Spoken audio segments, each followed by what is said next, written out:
You're listening to the Denmar Files Part 2, and this episode is called Best Dawg. Before I get going again, just a content warning. This series that I'm doing is about mental health and mental health issues. So if you are struggling with your own mental health, some of the things I talk about might trigger you, and I would urge you to find professional help if you need it.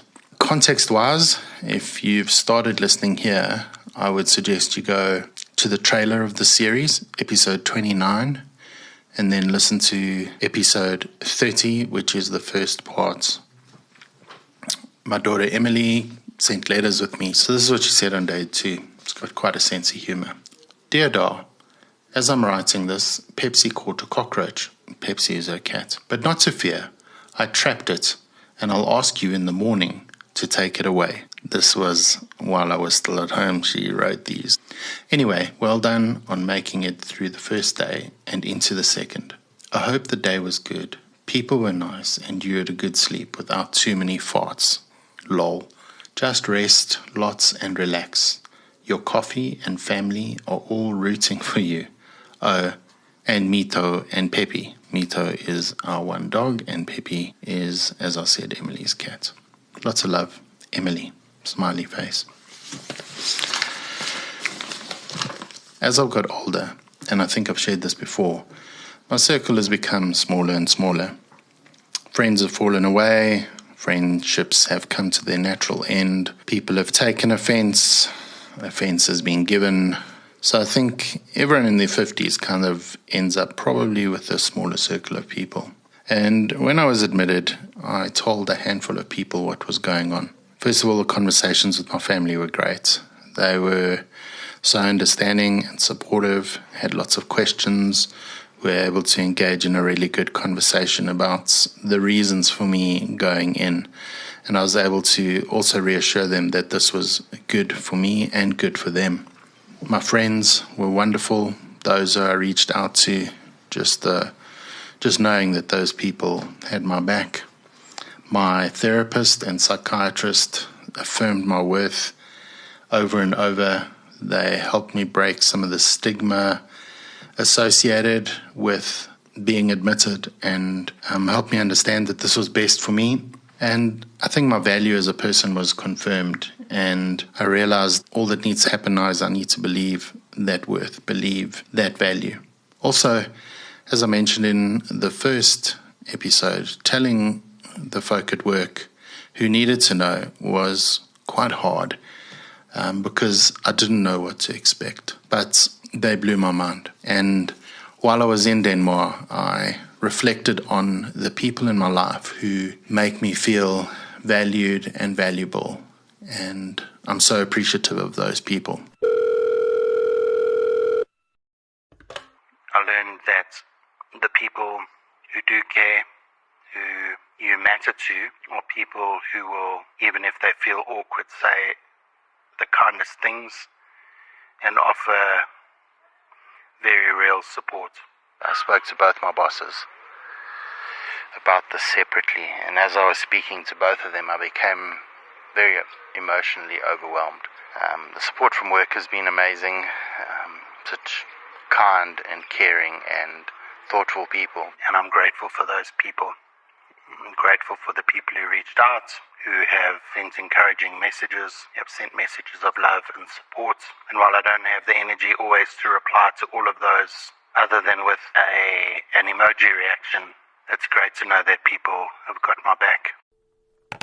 I realized as I started attending group sessions that too often we assume everyone around us is okay because we're wrapped up in our own lives, maybe because things are so busy, maybe because we don't want to see, but we have to pay attention. We need to pay attention because broken people need help and broken people need support. And to be honest, all of us need support at some stage.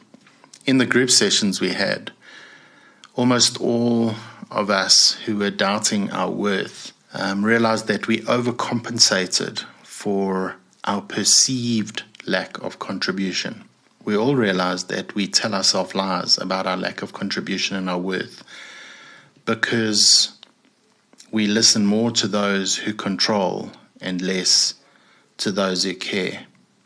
And it's not that people don't care, it's that we seem not to value that care as much as we should.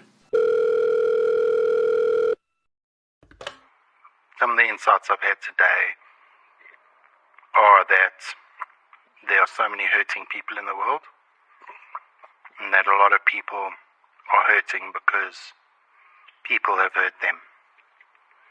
And so even in this first day in a group therapy session, which I was dreading because I'm not into group vibe things at all, but it was actually so empowering to hear other people share their stories so boldly,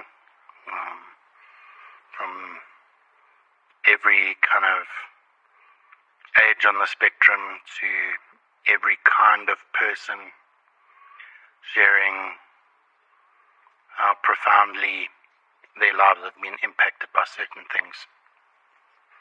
I was reminded that no one really knows what someone else is going through, and that if society was more open to conversations around mental health, then maybe people would feel more free to be able to speak.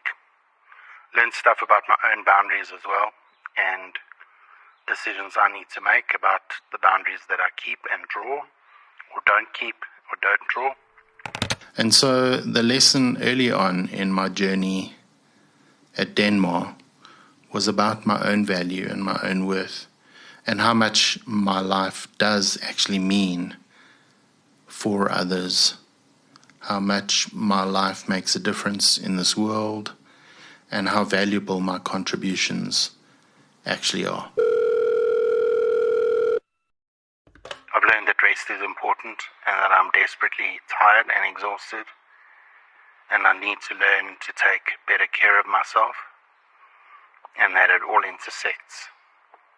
And I've also learned that it's one thing to talk about the importance of one's mental health, and it's another thing to be open to getting help. Tomorrow, I think, is going to be hard. Got some intense therapy to go through, figuring out my meds, some group sessions I'm going to attend. All of these are voluntary, the group sessions, but I figure if I'm here, I might as well make use of the opportunities that exist. So maybe that's a lesson in itself as well. And then lastly, I think I want to share this. I think I realized about myself today that I found real meaning in helping others and seeing the fruits of my labor. So, for example, when I was a teacher, you would engage with the kids you teach, not just on an academic level, but on a real heart level, and with a real sense of care and concern for who they are.